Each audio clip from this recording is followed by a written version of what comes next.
Il existe différentes manières de réaliser l'image principale pour un projet, à présenter à un client lors d'un concours. Aujourd'hui, nous allons voir l'une d'entre elles qui consiste à réaliser rapidement un rendu sous Lumion et ensuite de passer tout ça dans Photoshop pour lui donner un petit côté vintage avec un peu plus de sensibilité et des personnages pour faire vivre la scène.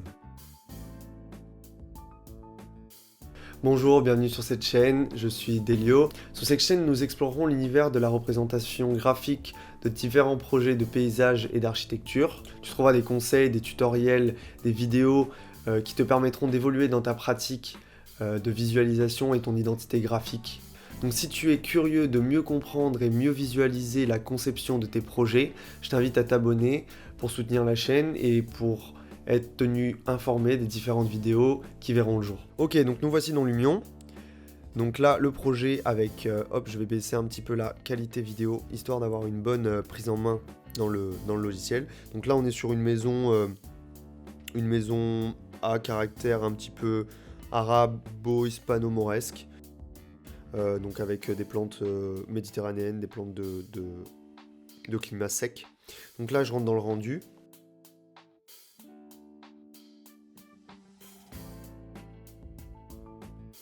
Ici, on est pas mal. On a une bonne symétrie au niveau de l'image. Ce qui va être intéressant en rendu, c'est de composer l'image avec les lignes de force, mais aussi la symétrie. C'est pas obligé, mais c'est quand même très fortement recommandé.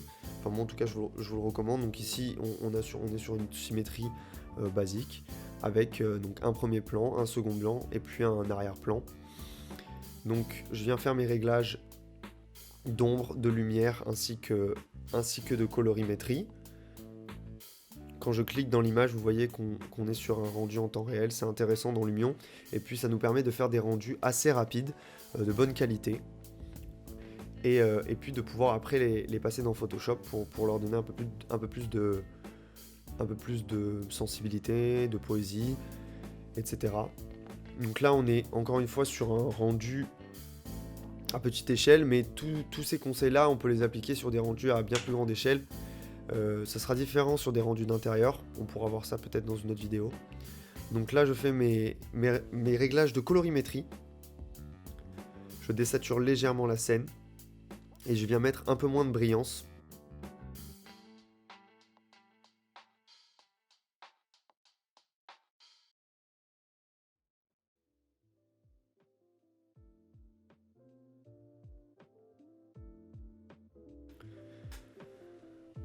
Ok, donc les réglages de colorimétrie, c'est bon.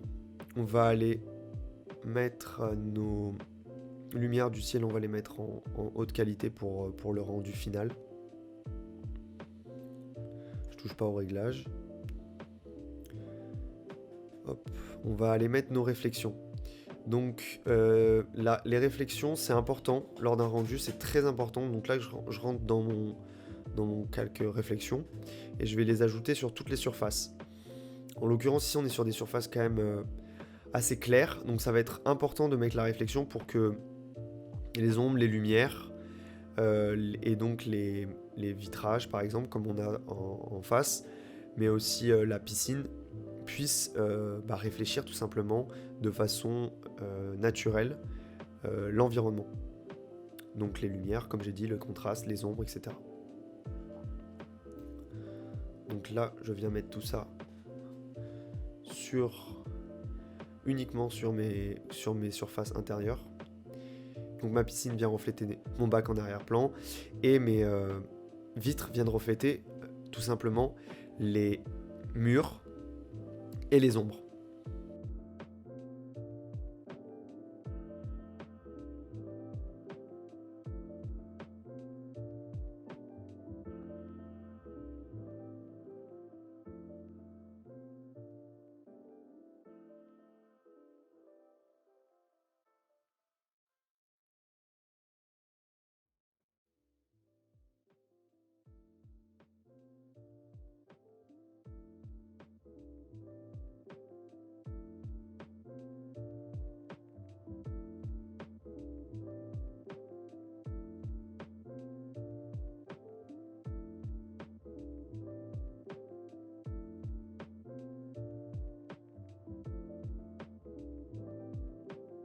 Bien, très important ici dans Lumion, on a cet outil perspective de point de fuite. Donc perspective de points, c'est pour les points de fuite. Donc là, on peut voir en fait que quand c'est pas activé, nos points, nos verticales ne sont pas parfaites par rapport à notre point de fuite. Donc sur une image statique comme celle-ci, on vient mettre absolument cet outil. Je viens ici mettre mon rendu en cochant SLM, donc S pour Specular, L pour Lighting et M pour MetID. Donc ce sont les couleurs. Comme ça, je pourrais retravailler tout ça dans Photoshop. Ok, donc nous voici dans Photoshop. Donc là, je viens copier-coller mes différents spectres et lumières. Ici, spectre, je vais le mettre en produit. Si cela vous intéresse, vous avez une petite vidéo qui va s'afficher ici pour tout ce qui est post-production d'un rendu Lumion, où j'explique en détail comment réaliser ce genre de post-production avec nos différents calques sortis dans Lumion. Donc ici, je viens par exemple sélectionner ma piscine. Donc avec mon MetID qui est très important à sortir, comme ça on vient sélectionner des éléments dans notre image en utilisant leurs couleurs. Et je viens comme ça donc brusher à l'intérieur de ma piscine, donc dans son masque de fusion, en noir, je viens enlever de la matière et donc faire ressortir légèrement la piscine. Étant donné que mon calque préalable était le calque des lumières, en fait, il a légèrement assombri l'image. Et donc, je viens comme ça rehausser un petit peu les tons de la piscine. Si je mets l'opacité à 100%, on voit ici que je viens enlever de la matière comme ça avec mon pinceau. Donc là, je mets bien ce calque en produit et je viens mettre mon fond à environ 20-30%. Je viens également sélectionner mes fenêtres et j'applique exactement le même processus. Hop, je me mets toujours bien dans mon calque de fusion. Et je viens comme ça enlever de la matière.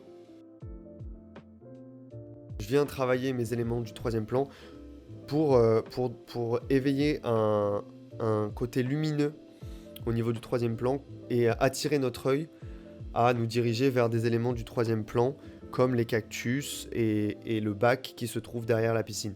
Ça permet aussi que l'œil puisse suivre la lumière et donc ce chemin lumineux qu'il y a entre ces bacs et ensuite qui vient se terminer sur ce mur avec ce cactus et ces différentes plantes qu'on retrouve dans le troisième plan.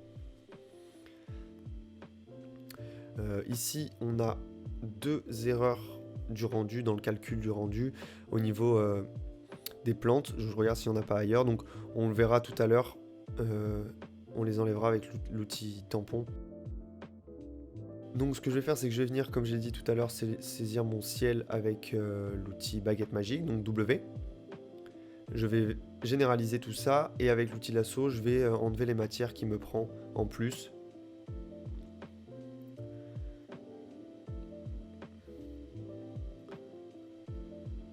Donc une fois que mon ciel est sélectionné, je viens appliquer un calque d'exposition pour lui redonner un petit peu de luminosité et de profondeur. Chose que j'ai perdu tout à l'heure quand je suis venu mettre mon calque lighting de Lumion. Je viens également retravailler avec les courbes, très important. On vient retravailler les tons moyens, les tons clairs et les tons foncés, on n'y touche pas pour l'instant.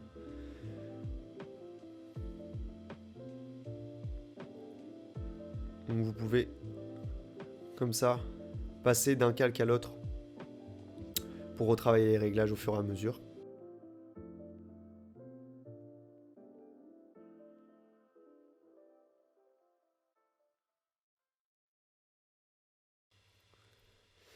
Ok, donc CTRL Alt Shift E pour réunir tous mes calques et créer un calque fusionné. Où là, je vais pouvoir mettre mes brushes. Donc, vous pouvez télécharger des brushes sur internet de façon totalement gratuite. Je vais vous mettre des liens en description.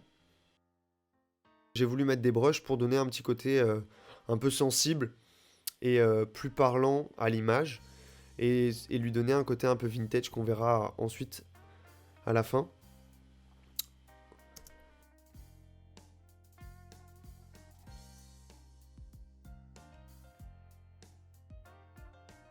Et je vais ensuite appliquer dans un second calque un autre enfant. Ici, il se trouve derrière la plante. Donc pour un rendu un peu plus réaliste, on va venir sélectionner la plante donc dans notre calque couleur, qui est très important. Donc pareil, outil baguette magique et ensuite on vient généraliser.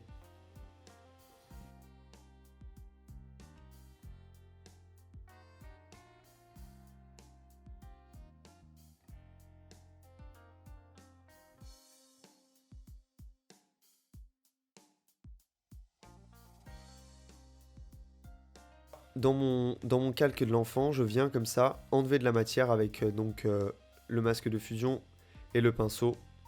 Et je viens bidouiller pour en rajouter.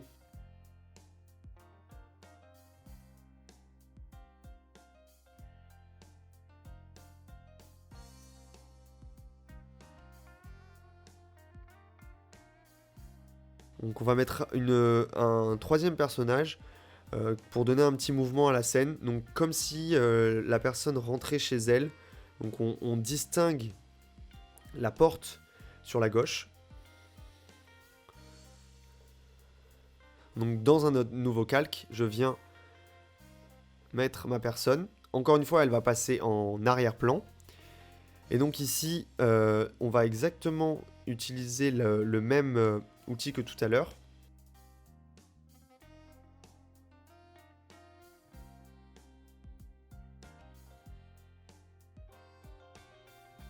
Donc on va créer un masque de fusion pour enlever de la matière et sélectionner les différents éléments qui se trouvent devant lui.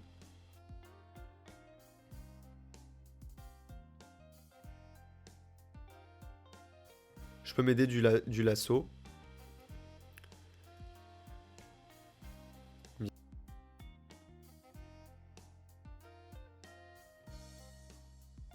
Bien sélectionner le cactus.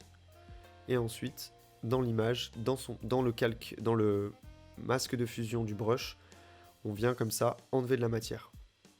Donc là, ça va être un petit peu compliqué puisqu'il est devant deux yucca avec beaucoup de détails. Donc on va essayer au maximum de pouvoir généraliser toutes les feuilles.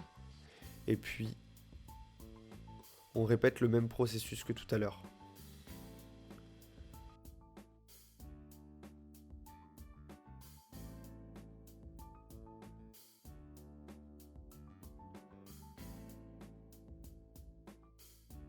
Donc là, ici, je viens avec un brush de plante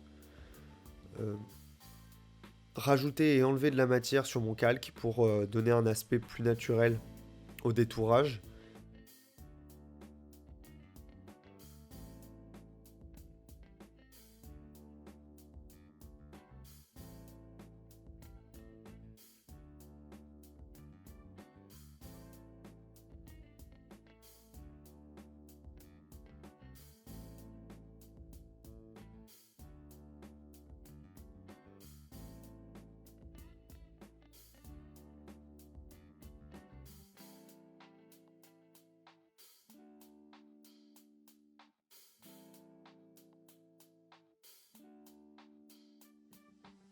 Encore une fois, ici, on n'est pas sur quelque chose d'absolument parfait, mais assez rapide et intéressant pour un rendu de bonne qualité.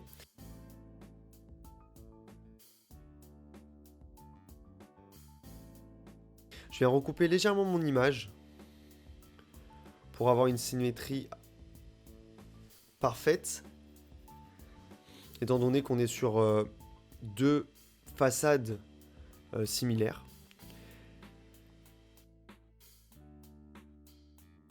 Et je viens appliquer un filtre photo. Donc dans Photoshop, il existe des filtres de photos prédéfinis. Ici, je vais donner un petit côté un peu vintage, donc je vais choisir un filtre de photo légèrement orangé.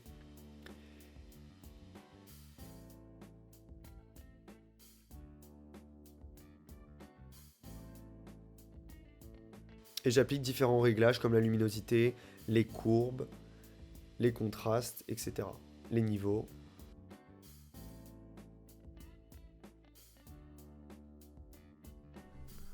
Ok, voici le résultat final. Donc si tu as apprécié et appris quelque chose, n'hésite pas à liker et à partager. Et on se retrouve la semaine prochaine pour une autre vidéo.